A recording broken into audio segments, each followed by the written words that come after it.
In this video, we'll step back and consider how to interpret a logistic regression model.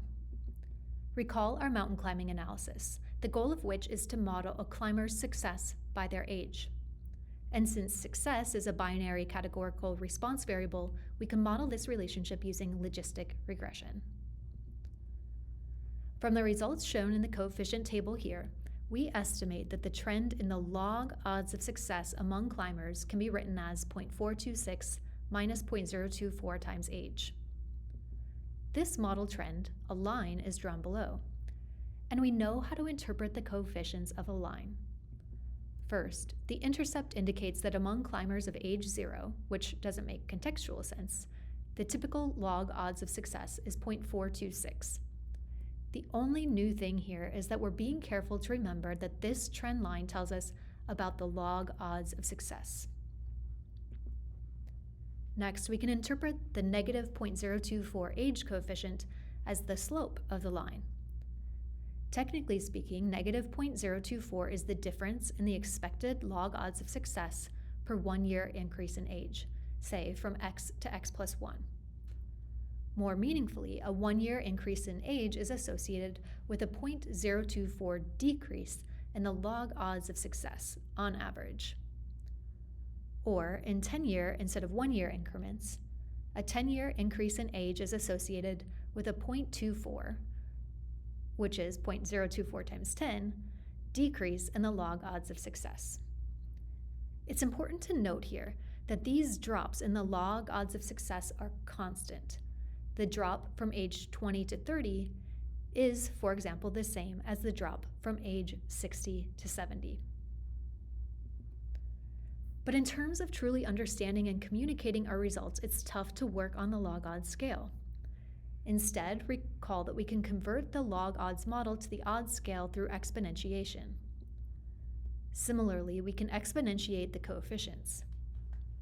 In interpreting these coefficients, we must recognize that through the exponentiation process, the model trend becomes nonlinear on the odds scale. But even nonlinear trends have an intercept. We just have to remember to interpret it on the odds scale. So here, the expected odds of success among age 0 climbers are 1.531, or the curve passes through the odds axis at 1.531. Next, since our model trend here is not a line, we cannot interpret the transformed age coefficient, 0.976, as a slope. In fact, unlike in a linear relationship, the per year decrease in the expected odds is not constant. For example, the absolute drop in success in the 10-year jump from 20 to 30-year-olds is more dramatic than that in the 10-year jump from 60 to 70-year-olds. Instead, for every 1 year increase in age, 0.976 is not the difference in odds, but the odds ratio. Specifically, per 1 year increase in age from x to x plus 1, then 0.976 is the odds at age x plus 1 compared to the odds at age x.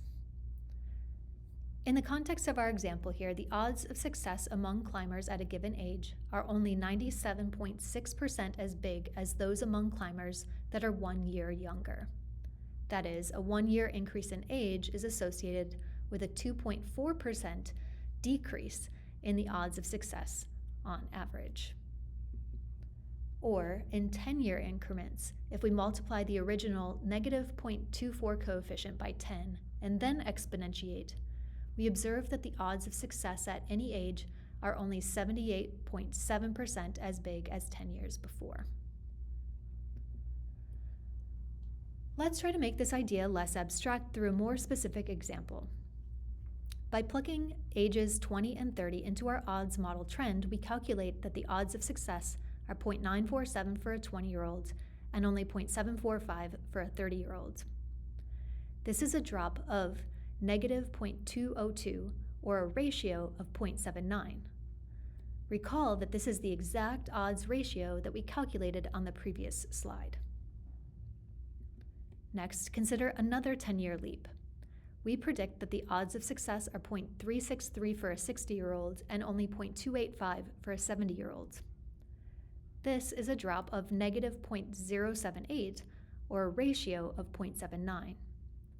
So compared to the jump from 20 to 30-year-olds, this difference in odds is much smaller, as we also observe in the plot, but the ratio is the exact same. Again, this reflects a property of the model trend on the odds scale.